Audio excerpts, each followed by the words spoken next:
Hey, it's Roger, creator of the Azure Sandbox, and we're going to pick up here with the Getting Started section of the Azure MySQL Flexible Server optional configuration. So before you can provision this particular configuration, you need to have VNet app provisioned. And then, of course, you would also need VNet shared provision. So those must be done in advance. So we'll pick up here with these instructions here in getting started. So I'm going to go ahead and launch VS Code in our client environment to navigate to that same folder, which is the MySQL folder. And we'll need to change the directory in our terminal to that same folder. So,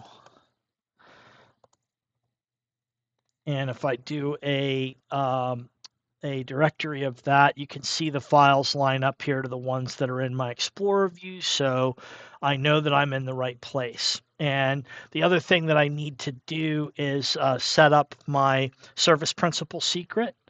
So I'm going to do an export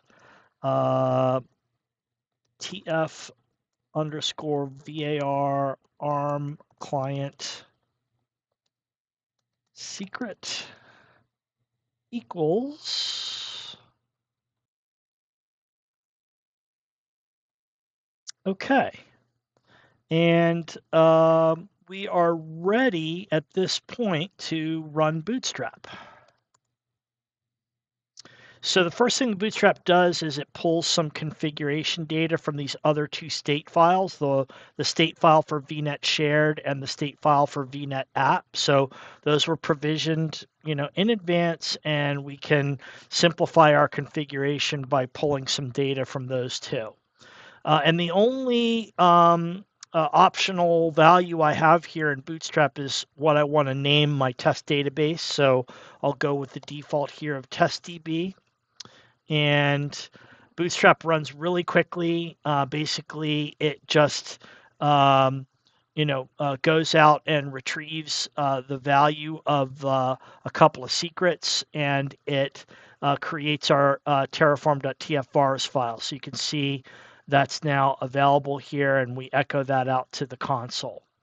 So now that I've run Bootstrap and created our TFVARS file, I can do a Terraform init to initialize our providers.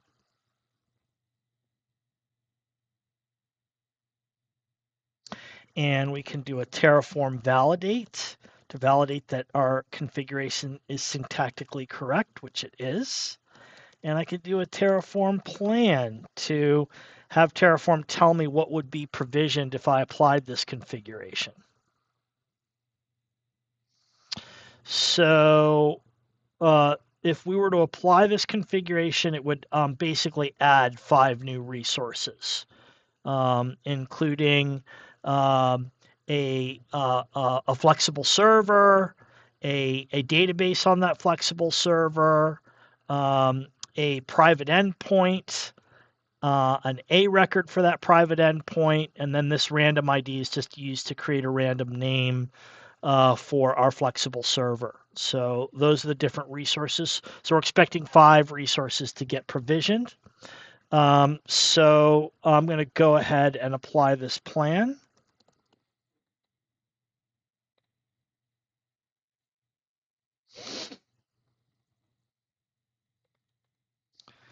And we should see 5 resources get provisioned out there.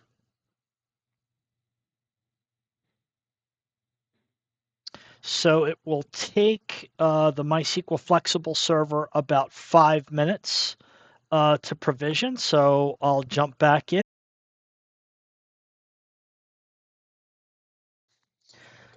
All right, the MySQL Flexible Server was successfully provisioned, and now we're creating the database, the test database. And I think once that's finished, the private endpoints will get created, and the DNS record.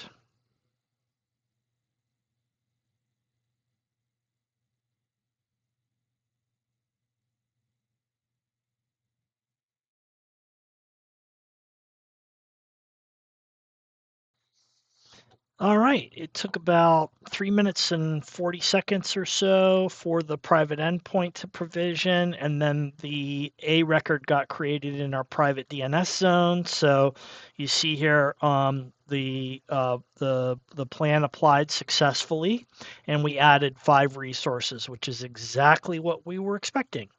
So we will pick up in the next video and cover the smoke testing. Thanks, everybody.